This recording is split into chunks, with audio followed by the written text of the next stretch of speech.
carpet and pews, and we were going to do that last Wednesday night, but we were real thin last Wednesday night. How many do we have here, Brother Gene? 6.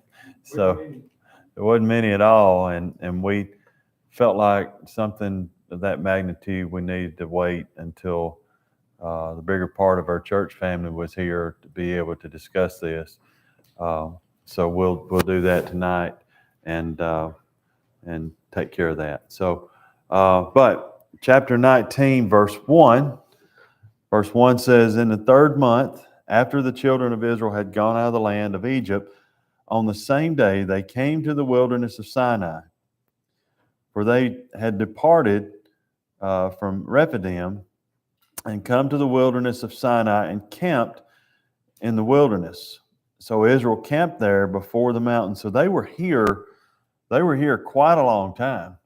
So this is, like I said, we're about to get the 10 Commandments, about to go through all that, and they spend quite a bit of time here in this area. Verse 3 says, "And Moses went up to God, and the Lord called to him from the mountain, saying, Thus you shall say to the house of Jacob, and tell the children of Israel, you have seen what I did to the Egyptians, and how I bore you on eagle's wings and brought you to myself. Therefore, if you will indeed obey my voice and keep my covenant, then you shall be a special treasure to me above all the people, for all the earth is mine. And you shall be to me a kingdom of priests and a holy nation.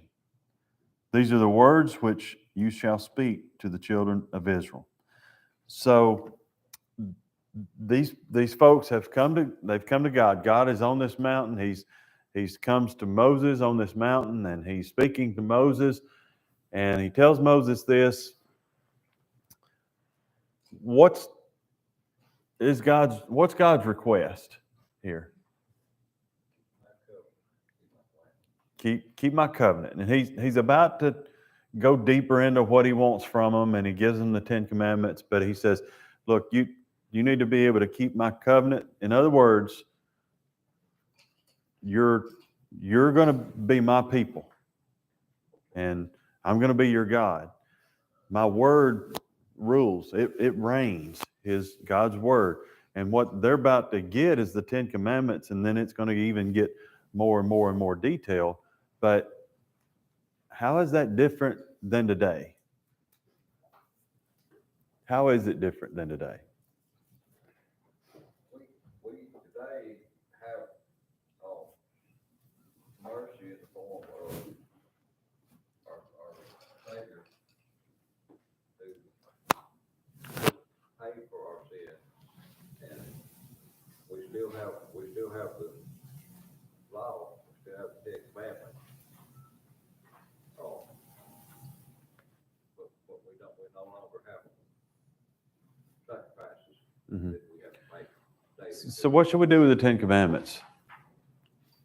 What do we do with that? Obey. We obey the 10 Commandments? Anybody else? Would you repeat the question? What do we do with the 10 Commandments? What do we do with the law here in the Old Testament? How do we accept that? How do we use that in our life, or should we use that in our life? How does it affect our Christian walk now that Jesus is here? There's a different dispensation, a dispensation of grace, not law, but so I've had people ask me this, and I think it's important for us to be able to know, should we follow the law? I mean, 10 Commandments, right? Okay. So you're saying just the 10 Commandments, just the 10 Commandments. In Matthew 22, chapter 37, Jesus said to him, "You shall love the Lord your God with all your heart, with all your soul, with all your mind. This is the first and great commandment. And the second is like it, you shall love your neighbor as yourself. On these 2 commandments hang all the law and the prophets." That's what we do with the 10 Commandments. Mhm. If you keep those two, you'll 10 keep all the Commandments. rest of them, yeah. But It what just is happens. not being said there is, don't worry about the 10 Commandments. Those no longer matter. But actually what he's saying is, the first two, yeah, these two, and yeah, I was going to say engulf, but yeah, encompass of work. But it's the same thing, except you've moved from a thing of a works based to a love based, which is what Gina said. If you love God and you love people, you're going to follow the law. So as far as, should we keep his word? You know, Jesus is God. So this is Jesus' word too, okay? I mean, this is what we're looking at. I mean, God is one. So what does Jesus say about his word? Not one stroke of the pen is gonna go away. What he said. What does he say about, does he say for us to keep his commandments, follow his commandments? Yeah. Yeah. There's that whole discussion that he had with those disciples in the upper room. And that's where you're talking about. And you're exactly right. So we do still follow his word. We live our life based on this right here. It is a little different because we're doing this from a different fuel, so to speak. We're getting there a little different because they really got there. They really did this thing because it was based on work. It was a works-based thing, but now it's not. We do those things because we love God and we love people. So it wasn't really a works-based system. It was designed, the law was designed to be a pointer, a schoolmaster, a teacher was designed to point out to the Israelites that they were a sinful people. It was to point toward the Messiah. It was to point toward the fact that they needed God, that they needed forgiveness, that they weren't evil, wicked people, that they needed to walk by faith,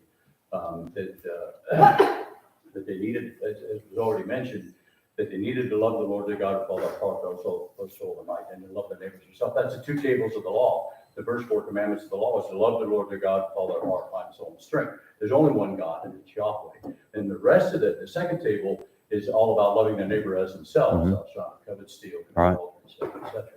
And then the ceremonial piece, the sacrificial piece, that was all pointing to what was going to come through Christ. And it was always a faith-based system. It was always faith. It was never really works. It was always faith. But the Pharisees. I would agree with the faith-based, but there's tons of works here. There's tons of stuff that they're supposed to do that God gives them to do. Right. The Pharisees did turn it into a works-based system. So by the time Christ came, it was a works-based system. It was never intended to be a works-based system. When God gives them the law for them to obey, it's still faith. Abraham was commended for his faith, not for his works. The works came as a result of his faith and trust in God. Right. So Agree with that. I agree with that. Okay. I used to say, ask the question, well, we're saved because we trust in Jesus by faith. So how would the old people in the Old Testament say? Were they saved because they kept the 10 Commandments? Were they saved because they did the animal sacrifices? So, I come to the conclusion, which is what he said, that it was a faith basis, like Abraham. Well, That he believed God. Now, those that did the animal sacrifices, they were doing this because they believed God. And he instructed them to do that, and they weren't doing that. But just acts of doing it, of course, didn't save them. It was what they believed. They believed God. in their heart. And that was basically stated in the Old Testament, to love him, to believe in him. And of course, it was all pointing to Christ. They didn't maybe they didn't see that part at that point. Yeah. But, they were doing that. This argument even goes over into it. It even goes into in a lot of ways with Paul and James, because Paul uses Abraham and his faith as, that's what saved Abraham, or that's why he was considered a believer or a man of God, because of his faith. It was and then sometimes you're like, well, and you get over here in the book of James, when James uses the circumcision, he uses Abraham, and it says, but look, you go back, circumcision came, or works came, and they were done because they were saved. Even in the Old Testament, the same way. But when these guys were given, again, I'm going to go back and say this. This was a brand new nation.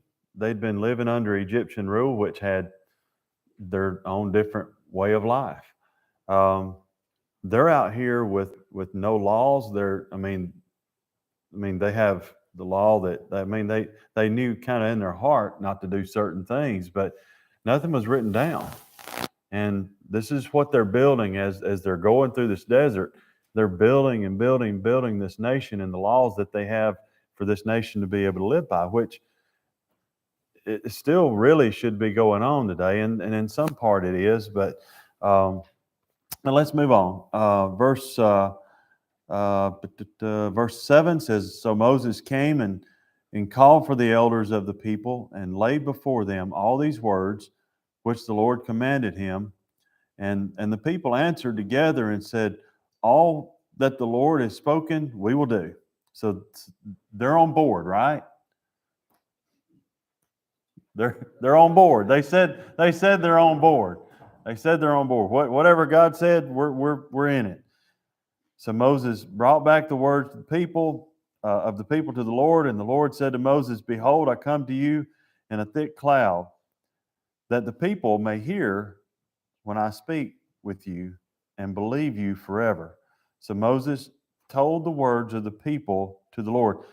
And then the Lord said to Moses, go to the people and consecrate them today and tomorrow, and let them wash their clothes. This gets into the, and I mentioned this and preaching this not too long ago, was what was the part of the people that they were to do? What were they?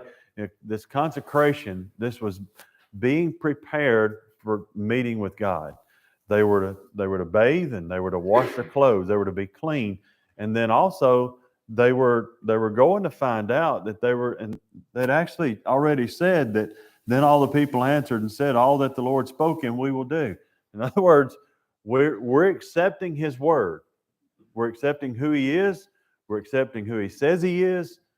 We're on board. And then Moses, he says, I'm going to come and I'm going to talk. God says to Moses, I'm going to be talking to you through this cloud. These people are going to be able to hear me. And verse 11 says, and let them be ready for the third day. For on the third day, the Lord will come down upon Mount Sinai in the sight of all the people, and you shall set bounds for the people all around, saying, take heed to yourselves that you do not go up to the mountain or touch its base. Whoever touches the mountain shall surely be put to death. So, that seems rather pretty rough, right? I mean, if you go to the mountain, you build a boundary around this mountain, because if you touch the mountain where God is, you're going to die. And what we're about to find out is even more so than that. But it says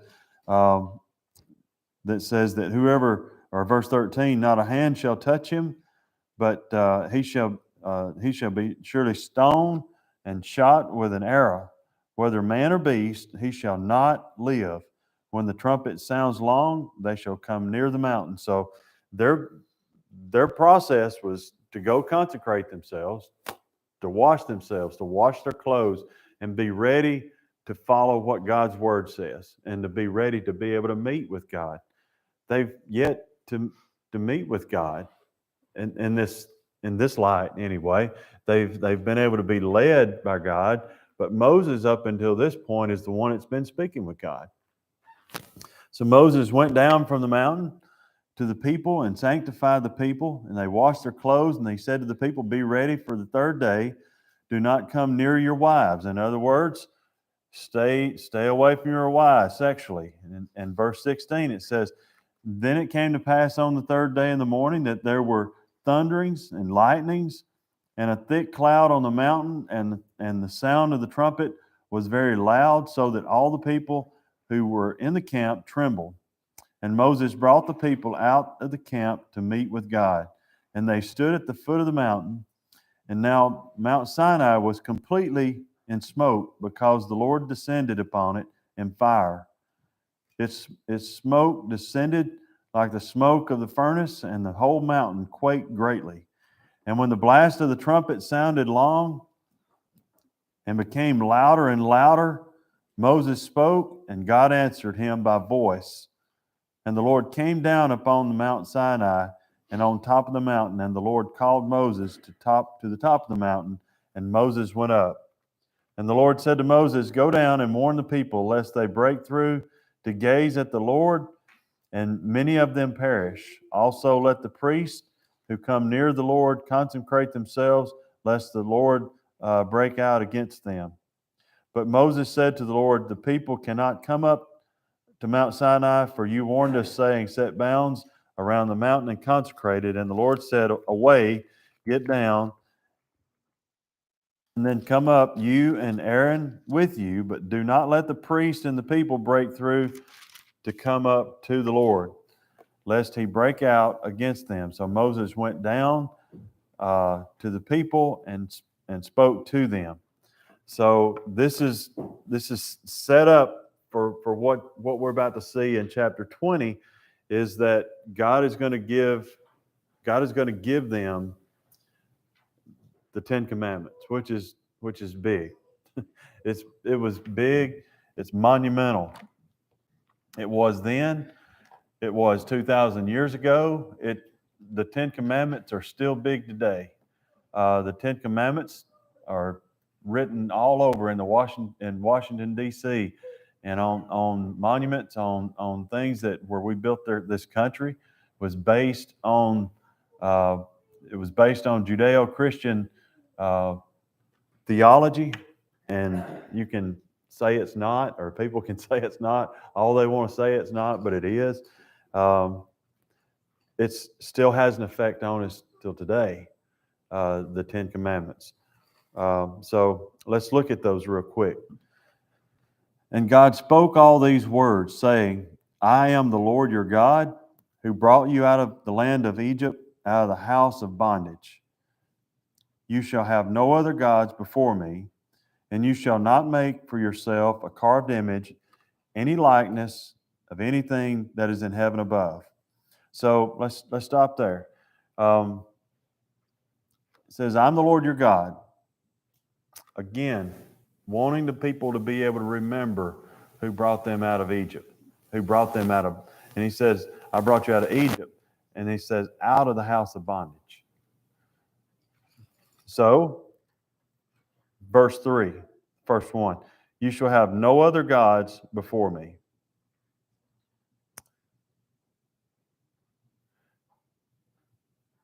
You shall have no other gods before me. Pretty simple, right? You would think it would be pretty simple. And in the light of idols, it is pretty simple that way. There's a lot of things that people put before God that could be called idols. Yeah. Why was this particularly hard for the Israelite people?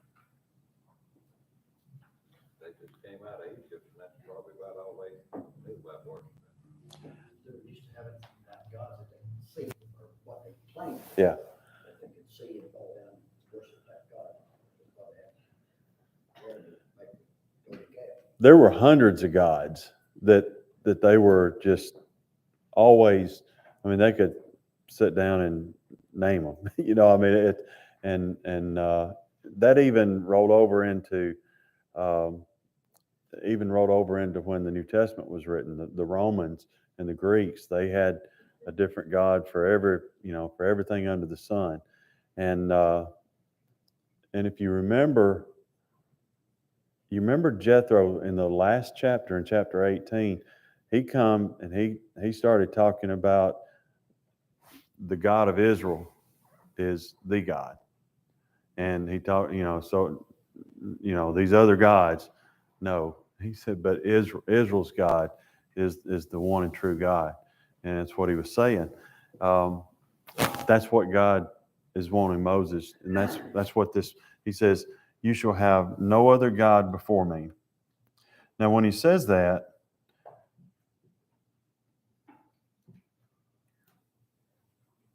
there's a sense of what God did for them.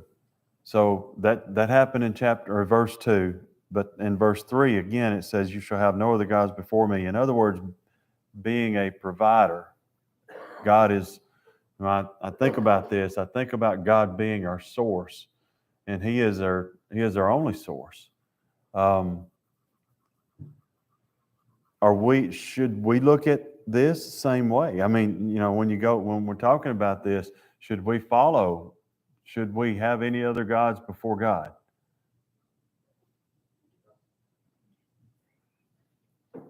And you had preachers and everybody else tell you, well, if you've got something that's standing between you and God, it's a god to you, or it's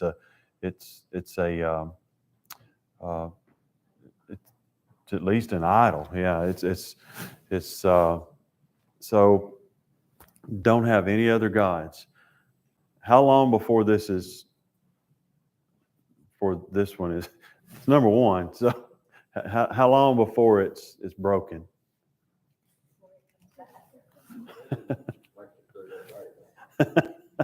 Making it through the day. Just in my mind, just thinks through. You remember when, and we're going to get to this, when they go into to take the land, the promised land, and one of these guys, you remember who he was? They go in and he steals some of the gods, and he comes back and or steals some of the stuff, and he comes back and he buries it. They're attached to a god. Gina Lee says, he didn't even get down off the mountain. What did they do? They made a golden calf, and they were worshiping this golden calf, and they kind of had a side entrance to this golden calf, because they said, well, we're worshiping God, but we're worshiping God through this golden calf.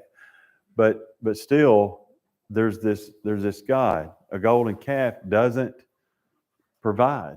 A golden calf is not a source. God Himself is the source of everything that we have. And God Himself is the one that brought Israel out of Egypt, out of bondage. God has brought us out of bondage through Jesus Christ, through the bondage of sin. So you have no other gods before me. You shall not make for yourself a carved image, any likeness of anything that is in heaven above, or that is in the earth beneath, or that is in the water under the earth.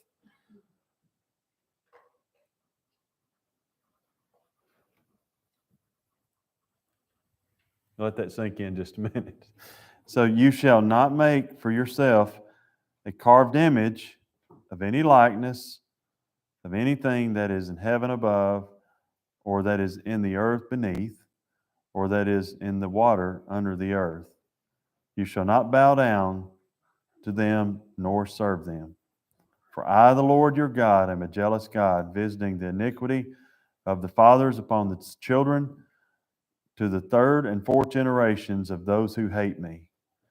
But showing mercy to thousands, to those who love me and keep my commandments.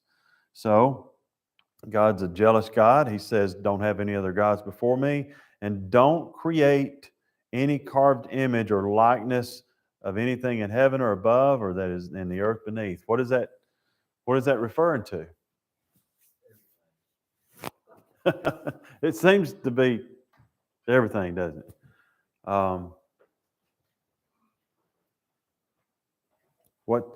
What's it refer? What's it talking about?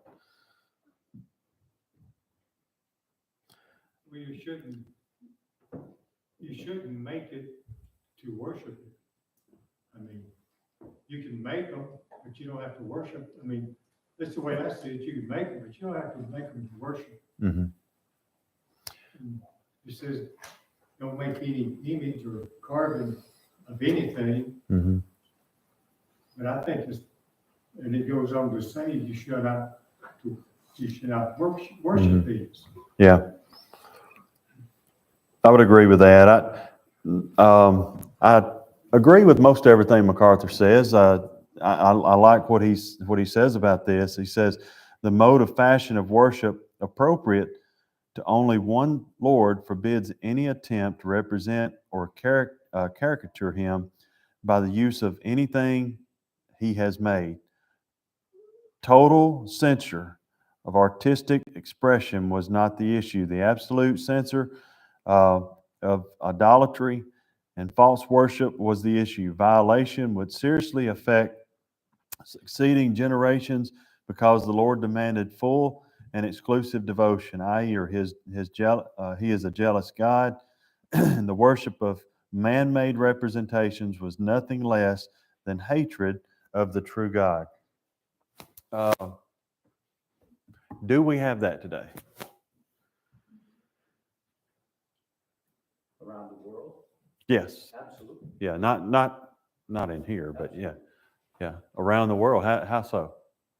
Worshiping images. An image, yeah. You have Buddhists that are made in the image of a human being. You have Hinduism, where the ancient Eastern, where they're worshiping cows, Mm-hmm. and snakes, and things like that. If that was the question, if I understood correctly. Was that? Yeah, and those were direct. Those are, of course, we know they're not God, but Well, they worship the man. they're worshiping God through these modes, or so they say. That's they're calling that God, these images. Yeah. I'm always. It's a little bit strange to me, and I've been in Catholic churches. The first time I saw this was in Romania. We went to this Western Orthodox church there in Timisoara, and it was walked in, and you can go in, and there were statues of saints that are around, and people would go in, and it was people were in there. People would go to the statue and they would pray to the statue, and it kind of messed the Southern Baptists up a little bit, because that seemed to be wrong. The whole image thing, or the whole statue thing. I don't even like the statues at Alabama. Just a side note, I don't like I don't know, it's strange. But anyway, you don't know, right? Okay. I'll explain that to you about the statues. But that was all kind of weird to me, because to me it seemed like they were worshiping. If I didn't know, I believe they say that you probably talk more a little bit about, but Catholic Church is the same way. I've been in St. Peter's in New York, and they have the statues, and people go up and they, St. Patrick's. Yeah, what did I say? Yeah, St. Patrick's. I've been that one too. But the statues, and they go up and they pray to these statues, which is to me very strange. Very strange to be able to do that, because they're worshiping God. They're praying to God through through an image, huh? Yeah, through Mary and through different saints. Yeah, different saints. And just to come back to something we talked about a few weeks ago, that people is that as a boy being raised up and being an altar boy, that little piece of bread that we use for communion, that to the Catholics, that becomes the body of Christ, the actual body of Christ. And when I was maybe 8 or 10 as an altar boy, I'm supposed to hold the plate to catch those in case it falls off the tongue. Again, this has been years ago, and we still did it that way. And one fell, and I didn't catch it, and I went to pick it up, and the priest knocked me halfway across the altar with his arm. Oh, And I man. hit the ground because I was about to touch God. And that's what he explained to me later, that was God and that little host. And then the big one, they put a big thing in the incense to, so people were worshiping a wafer. Yeah. And Wow. so just, you can imagine, maybe the first time that plate comes around, Mm-hmm. and I see the wafer, and so anyway, instead of the cracker. So, Yeah. So that people worship strange things, that's. Yeah. Roman Catholicism. Yeah. Can you go? It goes down to what, and you said it from the very beginning. It's about the worship of God through this, just like what you're talking about, what I've been talking about. All these other people do with these statues. We were, we're going to get a couple of very nice paintings for the foyer. And I was telling Gene today, I showed him, so I really like this one. We saw these in, there's a store in Pigeon Forge that has paintings on canvas. They're very, very nice, very nice. And we found one that we just loved, and I took pictures of it and sent it to a couple of people and the church. And I said, we really like these. And but one of them is called The Storm. I was showing Brother Gene The Storm, but it had a picture of Jesus on there. And I said, I don't know if we ought to get that, because there's some people that have a hang up about having a picture of Jesus. And you can take these two extremes. I have a very, very nice picture or a painting on canvas. I guess we would consider it canvas. And it's about Jesus carrying the cross when Jesus fell. And it's a picture, and it doesn't show his face or anything, but he's got the cross on his back, and it's a painting. And then there's the other one. And maybe I shared this, maybe I brought it one morning, I think I did, or maybe at least put a picture of it up on the screen when Jesus was in the boat and they were about to turn the boat over. And I don't have a problem with those, but some people do, or because of this verse. They do because of this verse, but this verse has everything to do with worship. You're not to worship God. Now, if I worship God through that painting, or if we worship God through an image, that's of course wrong. But After we did that study on the angels, I kind of got I never worshiped an angel anyway, but I had some angel things, do that things. And after we did that study, I no longer not that I ever worshipped them anyway, but then after we studied, I was like, I don't really want those images in my house. yeah.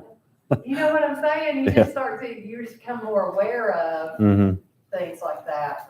But it's really a matter of the heart. I was at work. There was nothing really wrong with Right. angels in my house, because Right. I never worshipped them. I thought they were pretty. That's Mhm. decor, Yeah. But I don't want an angel in my house anymore, an image, It just, Yeah. So kind of the same thing of having a picture of Yeah. something. Yeah. At least a picture of Jesus. You do worship Jesus, Yeah. but you don't worship the picture. Yeah. But- And that's where again, you can get into extremes of any different thing, but that's what this is talking about. It's a thing of being able to, are you worshiping God through that? But we know God is spirit, and we worship God because he is a spirit. New Testament tells us to spirit and truth. So that's how we worship God. Let's And God is so much bigger yeah. than He's beyond what our finite minds can even wrap ourselves around. And so to then think that we can encompass him in some sort of image, Yeah. it always does a disservice because it's never correct. Mm-hmm. And because we are never going to be able, he's beyond what our finite minds Right. can think of. And so that any image is going to do a disservice to him, and it's not going to be accurate as to who he really is. Mm-hmm. Yep, I agree. Verse 7 says, "You shall not take the name of the Lord your God in vain, for the Lord will not hold him guiltless who takes his name in vain." To use God's name in vain, this is MacArthur again, he says, is such a way as to bring disrepute upon God's character or deeds was irrelevant. Well, to misuse his name and to fail to perform an oath in which his name had been legitimately uttered was to call in question his existence, since the guilty party evidently had no further thought of the God whose name who had been used to improve his integrity. So this really gets down into the same thing of a visual thing, but really the same thing of a verbal thing too. And somebody don't take the Lord. I mean, we always growing up there was as one thing that you get your head knocked off if you even uttered it, and that was it. But it even really it goes farther than that. It goes into the integrity of God and who He is and how you speak about God, and you just don't take God's name. You don't take Him in vain in your speech. Verse 8. Remember the Sabbath day to keep it holy. 6 days you shall labor and do all your work, but on the seventh day is the Sabbath of the Lord your God. In it you shall do no work, you, nor your son, nor your daughter, nor your male servant, nor your female servant, nor your cattle, nor your stranger who is within your gates. For in the 6 days the Lord made the heavens and the earth and the sea, and all that is in them, and rested on the seventh day. Therefore, the Lord blessed the Sabbath day and hallowed it. So there is something special about the Sabbath day in these 10 commandments here. Verse 12, honor your father and your mother, that your days may be long upon the land of the Lord, and which the Lord your God is giving you.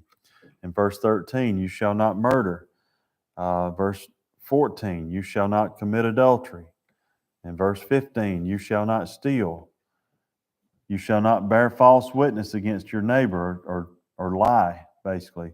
Or verse 17, you shall not covet your neighbor's house.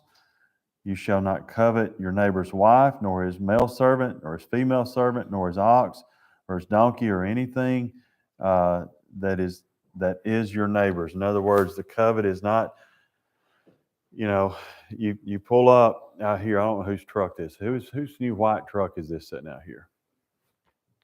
Is that yours, Cage? Okay. No, that's pretty. We pulled up, and I said, "Man, whose truck is that?"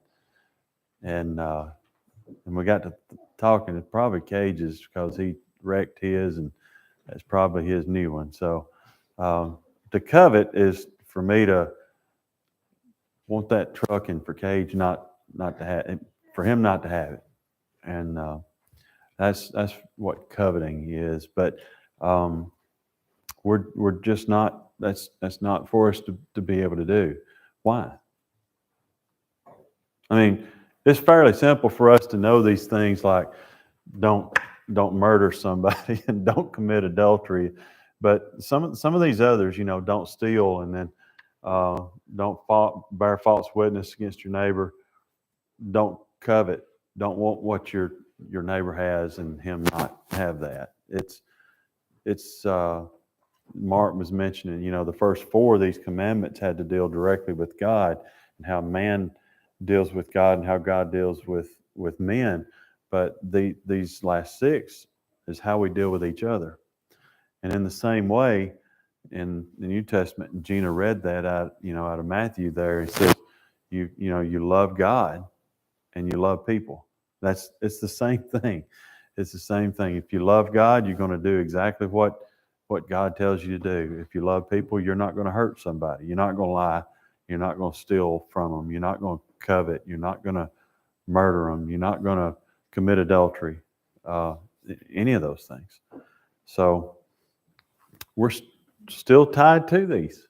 We still look at this as the basis of even Christianity, because Jesus even tells us that he didn't come to do away with the law. He came to fulfill it.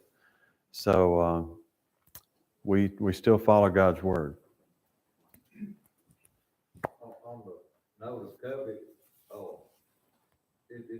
it makes no sense to be jealous of what your neighbor has, or, want his things in lieu of what you can have for yourself.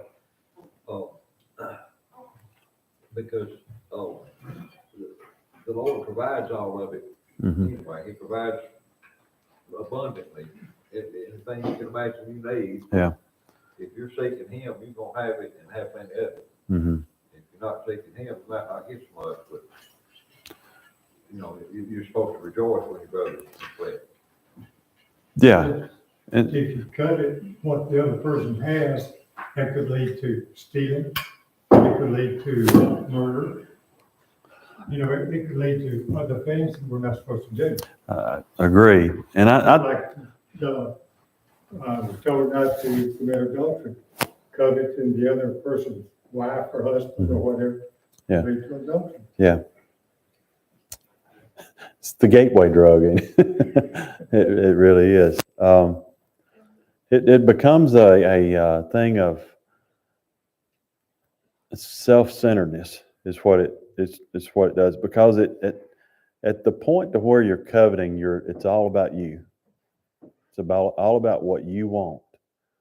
And we're living in a society right now that that's just all it is. It's all about me right now and what I want. And it's just the world that we live in. It's unfortunate that it was not like that. I say only 52, but seems like a long time now. But and thinking back, it was not like that when I was a kid. It was just not that way. People loved each other. People helped each other, and we live in a part of the world where we still see a lot of that, especially, but we go outside of our area, and it gets bad quick. So anyway, thank you for being here. Real quick, we need to handle our business. Were you needing something? Oh, Amanda.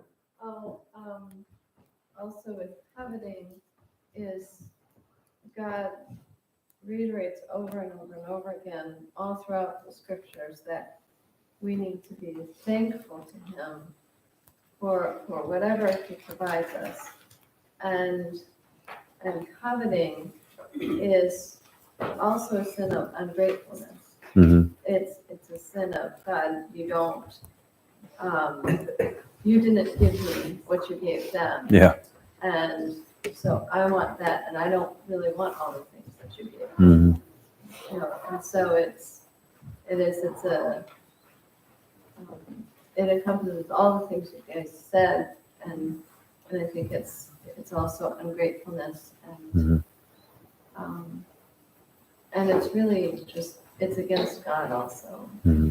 All these now are supposed to be intent, Right. whatever state. Right. Yeah, absolutely. All right, do we have a motion that we enter into our special call business meeting?